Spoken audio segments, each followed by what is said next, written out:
प्रणाम, जय श्री राधे। बात करते हैं नवरात्रि की और नवरात्रि प्रारंभ होने वाले हैं जो 30 मार्च से प्रतिपदा से शुरू होकर नवमी की तिथि तक यह नवरात्र रहते हैं और हमारे सनातन धर्म के अनुसार यह नववर्ष भी माना जाता है।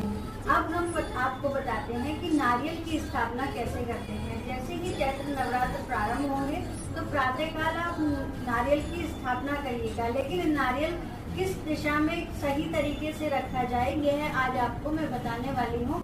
नारियल को रखने से पहले आप उसके मुख को देख लें। जहाँ नारियल की 3 आंखें बनी होती हैं वह नारियल का मुख कहा जाता है।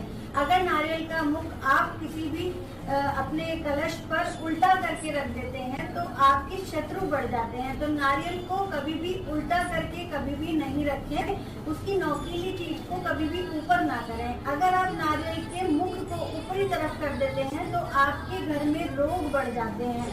अब नारियल को किस दिशा में रखना चाहिए। दिशा की बात करें तो नारियल को पूर्व दिशा में भी नहीं रखना चाहिए, वहाँ पर भी आपको धन हानि होती है। जहाँ साधक खड़ा होकर या बैठकर पूजन करता है उसका मुख अपनी तरफ रखना चाहिए, यानी कि नारियल को कलश के ऊपर लिटा कर रखना चाहिए और उसका जो 3 मुख वाला क्षेत्र होता है जहाँ से वह काटा जाता है उसे अपनी तरफ करिए, यानी कि साधक की तरफ करिए। आप किसी भी दिशा में बैठे हों लेकिन उसका मुख आपकी तरफ होना चाहिए तो आपको शुभ परिणाम मिलते हैं और नारियल रखने का सही तरीका यही होता है।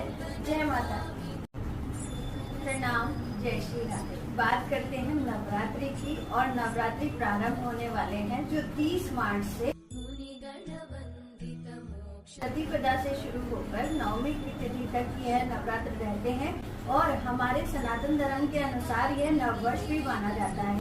अब हम आपको बताते हैं कि नारियल की स्थापना कैसे करते हैं। जैसे कि चैत्र नवरात्र प्रारंभ होंगे तो प्रातःकाल आप नारियल की स्थापना करिएगा, लेकिन नारियल किस दिशा में सही तरीके से रखा जाए यह आज आपको मैं बताने वाली हूँ। नारियल को रखने से पहले आप उसके मुख को देख लें। जहाँ नारियल की 3 आंखें बनी होती हैं वह नारियल का मुख कहा जाता है। अगर नारियल का मुख आप किसी भी अपने कलश पर उल्टा करके रख देते हैं तो आपके शत्रु बढ़ जाते हैं। तो नारियल को कभी भी उल्टा करके कभी भी नहीं रखें। उसकी नोकीली चीज को कभी भी ऊपर ना करें। अगर आप नारियल के मुख को ऊपरी तरफ कर देते हैं तो आपके घर में रोग बढ़ जाते हैं।